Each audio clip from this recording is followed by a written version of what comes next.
Welcome back, it's me, Lou. I'm here for another action figure unboxing and review, and today we are featuring this He-Man and the Masters of the Universe Power Attack Evil-Lyn. So this is Evil-Lyn as she appears in the Netflix animated series. I love the look of this packaging. Like I've said before, it's really eye-catching. I love the bubble, the way it's shaped. The portrait on the upper left corner is great. I love the die cut of the card, how it has these cool edges on the side. A really unique box. It's fun to look at. It frames the figure perfectly, and I'm excited to check out this figure. On the back, we have some fig photography featuring Evil-Lyn. She features a power attack, as I stated previously. Like most figures in this line, I believe the power attack is simply just a spring-loaded waist. Some other figures in the wave are He-Man and Skeletor. The He-Man is a repaint. It's kind of casted in like a translucent yellow. Alright, so before we take a look at this figure real quick, let's talk a little bit about Evil-Lyn, for those of you who are unfamiliar with this version of the character. Alright, so what we have here, this is the He-Man and the Masters of the Universe Heroes and Villains Guidebook. This book is clearly aimed at children, but it's awesome. It's a nice thick read for as small as the book looks. It provides background information on the universe, all the different characters, great artwork. This book is awesome. It's a great companion piece, especially if you're a big fan of the new TV show. I really wish they did this for Revelation, but they didn't.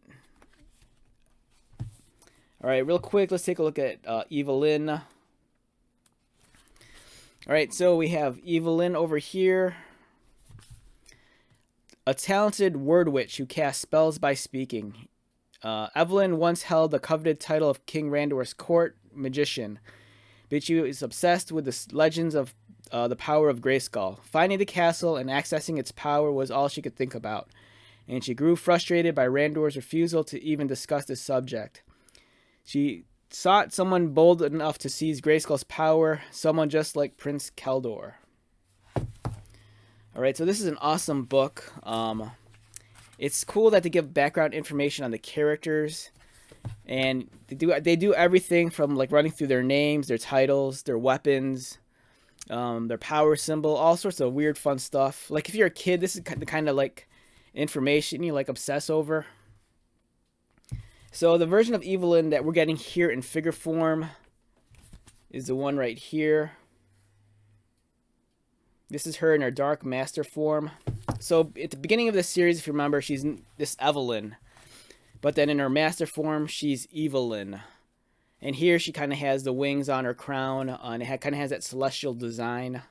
And then she has the real long flowing hair. Whereas over here, she kind of just has the skull wrap. I would love to get a figure of this. Hopefully we'll get that in the future. Alright, so let's take out Evil-Lyn.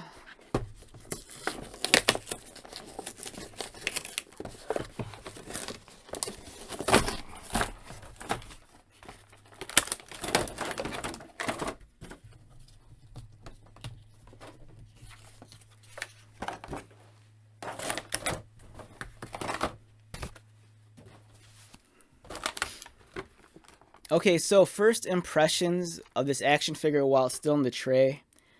I like this design a lot. It really, alright, so I'm a gamer also.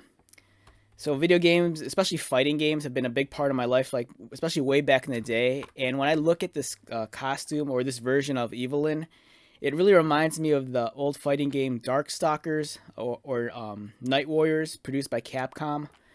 And characters like Morgan, the succubus character, this look for some reason really reminds me of that. I think it's awesome. I love how the bat wings here kind of have like a celestial design in it. It almost looks like you're looking into like the galaxy. That's a great effect. It reminds me so much of the 1990s version of the superhero Quasar. Quasar was a galactic Marvel superhero, and he had this long cape, and the underside of the cape, it was always drawn so it looked like it was like the universe or the galaxy, and I love that look here. It's really cool how it looks like, you know, stars and galaxies. The staff is awesome. This would be a great accessory to use even like in your other Masters of the Universe lines, like maybe Origins or Revelation.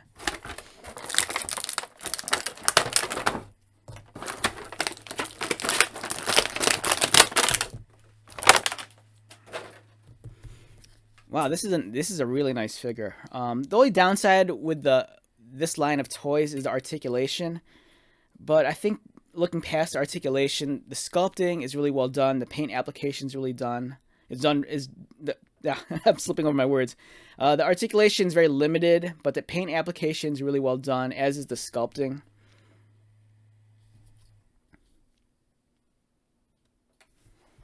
All right, in terms of the figure's height, we're looking at an action figure that's about, this figure is about a little bit under 6 inches tall, which is surprising because the build of the figure looks it's very slender, and the character's look is very waifish. But I like this a lot. I like the fact that for her skirt, it's not a cloth goods skirt. This is actually like a harder plastic. And it's not very flexible, but at the same time, I think it gives the overall appearance a very clean, uniform look, especially with these large wings on the side of her head. I can't get enough of her hair, too. It's really cool how it's nice, long, and flowy, and it curls towards the back. In terms of the articulation, her head rotates. She can look down. She can look forward. She can't really look up all that much. Her arms are articulated. They can rotate. She has waist swivel, and like they pointed out earlier, it's spring loaded, so it's a play feature. Let me get her weapon in place real quick. So you can give her staff, and then as you can see, her waist swivels. It's nice. The spring-loaded feature is really cool. I like that a lot. In terms of her leg articulation, unfortunately, no articulation at the knees, no articulation at the ankles. She can only kick up. The other leg could kick up also, but it's kind of hindered by the hard plastic of her skirt. Overall, very solid figure. I love the sculpt. In terms of the figure's accuracy as to how she looks on the show, let's take a look at that.